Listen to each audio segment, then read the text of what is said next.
It only took 20 years for defeated Germany to rise again and give the beating of the century to the powers that had just subdued it. Yet in 1919, an internationally recognized peace was enacted, the Treaty of Versailles. This treaty records, on the one hand, the hard-won victory by the great Western powers such as France, Great Britain, their empires, and their allies. It also chronicles the development of many European borders and the creation of new international institutions. However, by 1939, 20 years later, nothing remained of this treaty, whose spirit as well as the provisions have gradually been trampled on, and that too with astonishing ease. So why was Germany able to ignore it so easily? And in general, was the Treaty of Versailles a credible hope for peace, or, on the contrary, the catalyst for a new war leading to the disaster of 1940? The answer to this question may seem surprising, but it's actually very clear.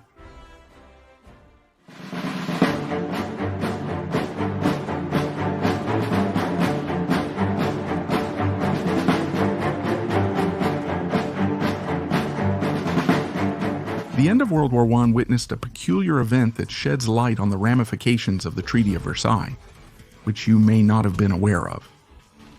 The German army is defeated on the Western Front without experiencing any major disasters, nor being forced to surrender, while the German national territory is hardly affected by the war.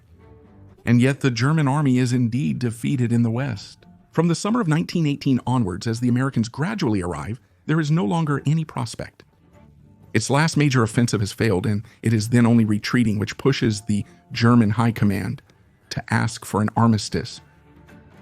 But, contrary to what one might think, this request surprises the Entente forces, led by France and Great Britain. They were preparing a major offensive in Lorraine to defeat the German army. So it is at the initiative of the German decision-makers, and to the surprise of its people, that an armistice is requested by Germany in October 1918. And so, what about this great Allied offensive? General Foch, commanding the Allied forces, cancels the plan that would have guaranteed the German army's capitulation and defeat. This decision may initially seem like common sense after 4 years of continuous war and massive losses of an entire generation. Foch reluctantly accepts an armistice imposed by civilian authorities. But retrospectively, this decision had major consequences. Foch is not alone in having doubts about how the fighting ends. Several French generals and the British commander, Douglas Haig, favored continuing the fighting to decisively defeat Germany militarily. However, the Allied generals severely lack information about the Germans' actual military situation. In fact, most of them are also aware of the state of moral and physical fatigue of the men on the ground. Thus, like Foch, they accept the end of fighting, but hope to secure a favorable outcome in the upcoming peace treaty negotiations. But retrospectively, as you will quickly understand, a decisive victory on the ground could simply have changed the course of history. While Germany is defeated on the Western Front, its army is seeing successes on the Eastern Front against the Soviets in Romania and Finland. This point is thus important to keep in mind. When the first discussions begin, the Allies quickly focus on the fact that Germany must be disarmed and pay reparations, while avoiding imposing too harsh conditions for fear of provoking a resumption of the conflict. Thus, it is based on two principles: German reparation and disarmament, and restraint regarding the conditions. That the armistice ending the fighting is signed on November 11, 1918. It is in this unusual context that negotiations begin, eventually resulting in the Treaty of Versailles. That's where something surprising happens. The forces of understanding are going to have a lot of trouble understanding each other precisely. Long hidden behind the facade of official speeches, the real intentions of each of the protagonists directly responsible for the Second World War are now laid bare, thanks to the work of historians. So what were they?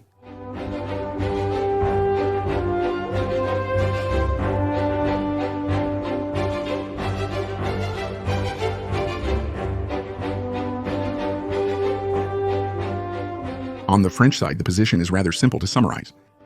Beyond the subject of Alsace-Lorraine, the country simply wants to ensure its security against the German threat. In this regard, the French statesman Georges Clemenceau, who is at the head of the French government, defends a severe position, but is at the same time open to alternative solutions.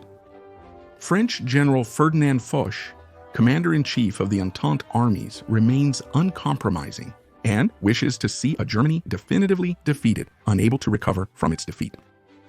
And you might logically think that this somewhat fearful posture towards Germany may seem curious for a victorious power, but it's not as much as that. In 1918, France emerges from the war at a disadvantage, while Germany's industry remains intact as its territory is unoccupied. Likewise, Germany's population and economy greatly surpassed France's at the time. While its army has been pushed back, it has not been forced to surrender, as we have seen.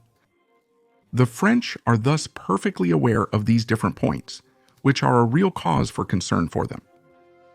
In fact, this peace, which could almost be described in a certain way as premature, does not break the German morale. Conversely, it fosters frustration from the beginning. But the situation's peculiarity doesn't end there. Just days before the November 11th armistice, German troops paraded through a jubilant Berlin. Friedrich Hebert, the new German chancellor, salutes his undefeated soldiers returning from a glorious battle. The German army, despite being factually defeated, does not consider itself truly beaten, as it neither surrendered nor suffered massive losses or captures of its soldiers. The armistice is thus perceived by both the military and civilians as nothing more than the betrayal of a weak German government. Immediately allowing the idea of a rematch to germinate as soon as the armistice was signed, one might think that the victorious Entente forces would work to turn the November 11th armistice into a solid peace treaty favoring the Allies. But the Anglo-Saxon side gradually reveals an astonishing posture. In fact, the British and Americans, victorious powers alongside France, do not see Germany as a threat. Influenced by their insular position and distance from the continent, among other factors. Likewise, the Allied win secures the repayment of United States loans to Britain and France, further reducing their motivation to get more involved in Europe. However, their geopolitical stance differs significantly from continental countries, focused on two axes. The first is that the Anglo-Saxons consider that Germany is and must be able to continue to be a bulwark against communism. In fact, they fear this far-left ideology taking power in the country, a risk that materialized in Germany through violent disturbances during the winter of 1918 to 1919. The aim is to curb German power without driving the people towards communism. The second axis is essentially a point won by the British. They wish to preserve their ability to play the role of continental arbiter by maintaining a form of balance between the different countries. They definitely don't want a strong Germany, as they notably justified their commitment against the German Empire alongside France. But they do not want a France dominating the European continent anymore. This stance aligns with London's long-standing priorities and historical approach. Now that Germany is defeated, it is necessary to prevent victorious France from dominating the continent. But is this fear legitimate? France emerges from the conflict at the forefront, with immense military prestige. However, the nation is profoundly scarred and injured, both physically and emotionally, by the conflict. Russia lacks both the appetite for a new war and the human resources to impose hegemony on the continent. These realities do not reassure the British, who seem to overestimate both France's capabilities at the end of the war and its hegemonic ambitions. And it's this analysis that makes them firmly oppose overly severe security measures, which, according to them, could, on the one hand, strengthen Germany's desire for revenge while creating the conditions for French domination in Europe. The Americans are not really worried about this. Aside from the fear of communism, their primary goal is to restore global trade. In their favor, of course. And indeed, President Wilson, although desiring peace, does not forget American interests in terms of free navigation and international trade, and makes it a subject during the negotiations. So it is these different positions within the Entente that are at least divergent, and sometimes even in a certain way, hostile to each other, that must agree in order to arrive at a peace treaty. So, what agreements have the Allies reached?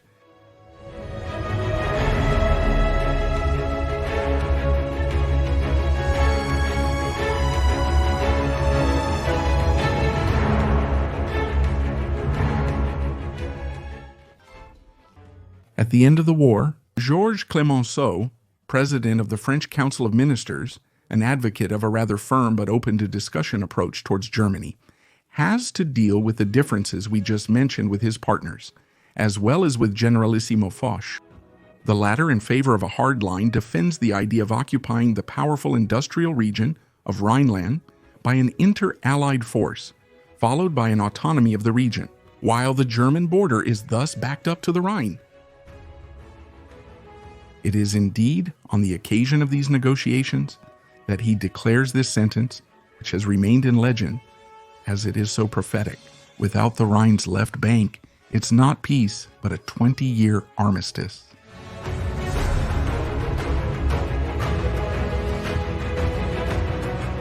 But as you've guessed, this position is unacceptable to the British, who thus fear an expansion of France, even indirect, at the expense of Germany. However, in an attempt to compromise with the French position, the Anglo-Saxons end up yielding by accepting the idea of a temporary occupation and to the limited objectives of a Rhineland that remains fully German, as well as the permanent demilitarization of the left bank of the Rhine by Germany. But this soft solution, compared to Foch's wishes, however, cannot satisfy a France that simply does not have the guarantees for its security that it expects, since in this context the Rhineland question depends on the ability of the Western powers to impose it over time. The French rightly feel that this solution is unstable, and thus always feel threatened by Germany. And that's when the British pull a new proposal out of their hat. Initiated by the British statesman Lloyd George, the British negotiators proposed the creation of an Atlantic alliance, bringing together France, Great Britain, and the United States. This proposal is thus intended to provide security guarantees to France, since the British and the United States commit to automatically stand by France in case of aggression. The French leader, Clemenceau, without being naive, accepts when he considers the proposal credible. It relies on a strong alliance between the three countries in order to deter any new German warlike intentions and thus ensure the security of France. Moreover, France does not keep all its eggs in the same basket. It also places its security in the creation of the League of Nations, a United Nations-like organization ahead of its time. The Treaty of Versailles' first part includes the aim to ensure people's security, conflict arbitration, and disarmament, and to promote exchanges between countries while respecting the integrity of nation-states. The principle of the League of Nations is then desired by the American president, supported by the French, and simply accepted by the British. This allows us to understand the agreement reached by the negotiators from each country on June 28, 1919, when the Treaty of Versailles is signed in the prestigious Hall of Mirrors of the Palace of Versailles, thus marking the symbolic end of the First World Conflict. It is a time for celebrations as France, though not entirely content, feels secure once more. With support from new Anglo-Saxon allies and the League of Nations, backed by powerful countries, a peaceful and prosperous future is emerging. And then a series of events turn this idyllic picture into a nightmare for France.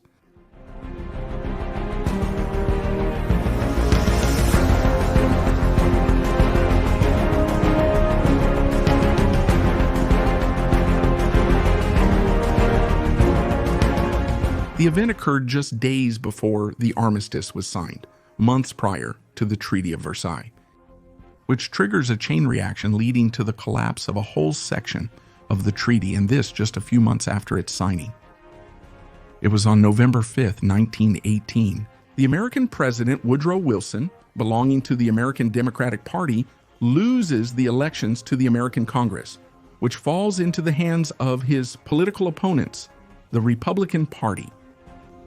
The latter oppose any military intervention automatically triggered by agreements, whether within an alliance or the League of Nations. But this principle is still a pillar of the Treaty of Versailles, So what will happen? Well, in November 1919, just over 4 months after the signing of the treaty, the American Congress simply rejects it.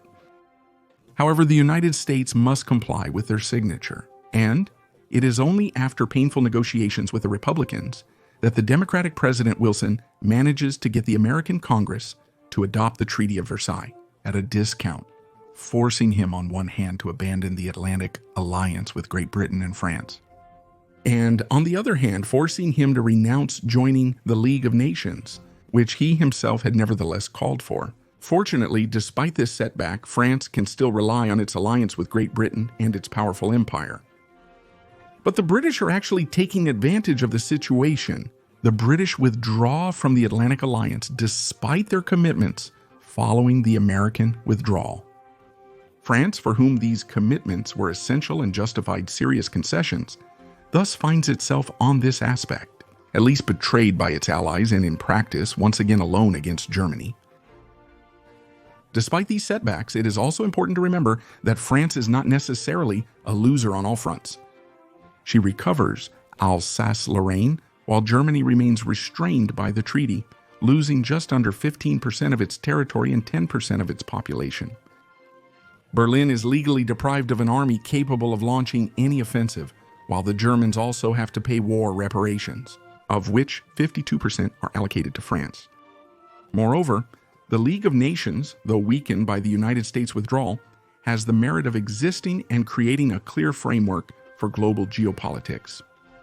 Thus, despite the defection of Anglo-Saxon partners, France, when it comes to its security, has international law on its side, thanks to the Treaty of Versailles.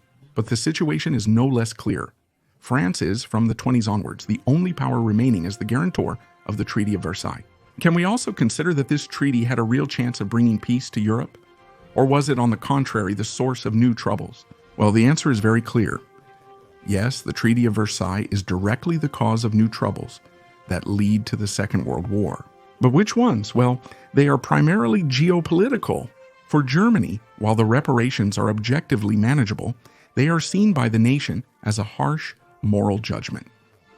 In reality, the sums owed are neither indecent nor unbearable for the nation. Between 1919 and 1932, the Germans paid only about 1–2% of their gross domestic product in reparations, according to estimates. France had to pay 11% of its annual gross domestic product in 3 years after its defeat in 1871. This may seem surprising as the subject of reparations has been pointed out as one of the major points that caused Germany's difficulties and then allowed the arrival of an authoritarian regime.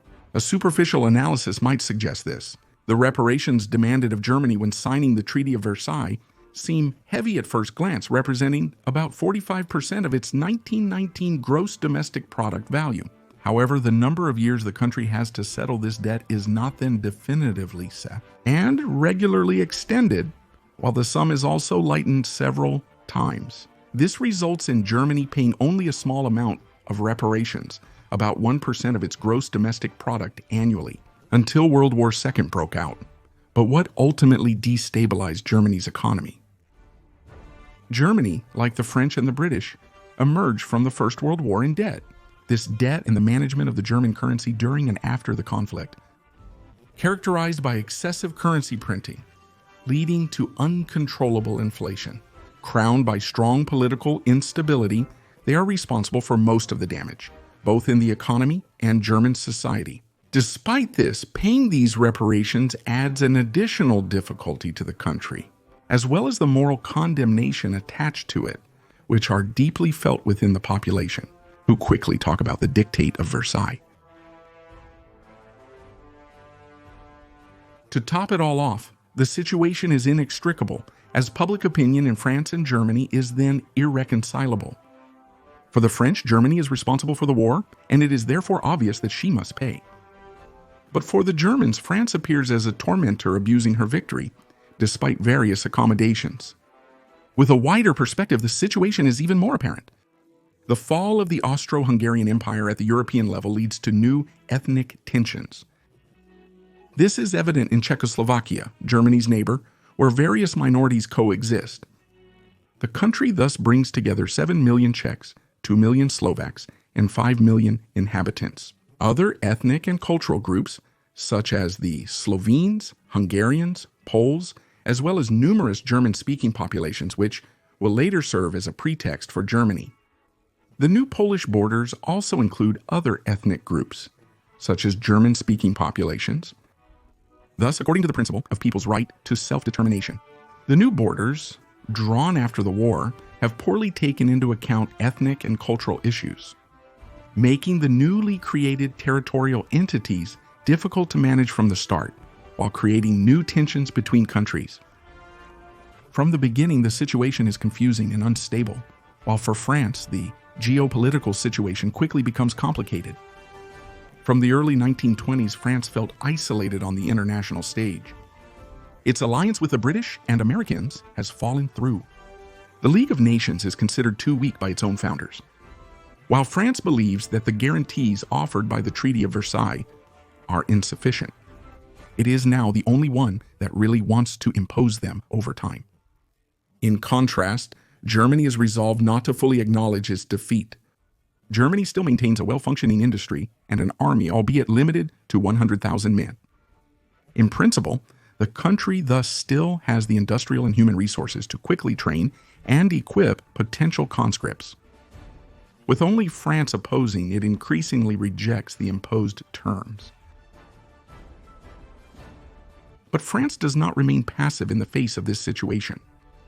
While the United States and Great Britain quickly lose interest in the issue, France seeks to secure its borders by forming alliances with several European countries, including Czechoslovakia, Romania, Yugoslavia, and Poland. These alliances, known as the Little Entente, remain fragile due to territorial rivalries between the member countries which hinder stable cooperation. In fact, these agreements do not last. There will be nothing left of them in 1939. So, can we consider that the Treaty of Versailles is at the root of the Allied disaster of 1940? The Treaty of Versailles was never a guarantee for long-term European stability. This is due to three main reasons. Firstly, the Anglo-Saxons have not complied with the concluded agreements from the start. The second is Germany's impression of being unjustly penalized while retaining most of its military power. The third issue is the redefinition of European borders, which itself creates tensions, even within the small agreement France is attempting to establish.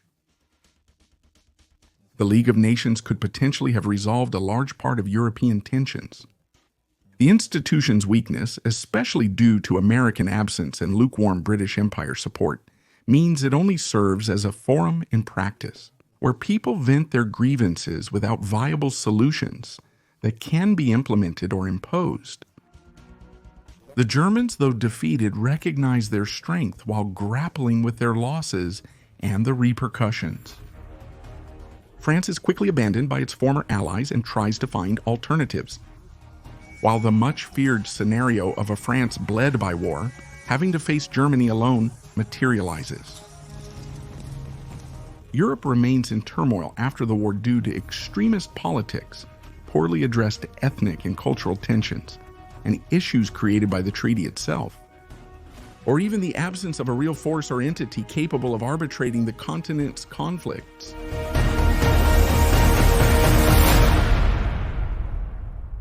Thank you for following this documentary, which was co-written with the historian Simon Joseph, whom I greatly thank for his work and his help. In this documentary, I'll show you how the Treaty of Versailles was, in practice, quickly violated by several of its signatories, including one that will undoubtedly surprise you, as it is Poland. If you're interested in the topic, subscribe. Did you know that France was only 4 days away from saving itself in June 1940? No? Then the next video is for you.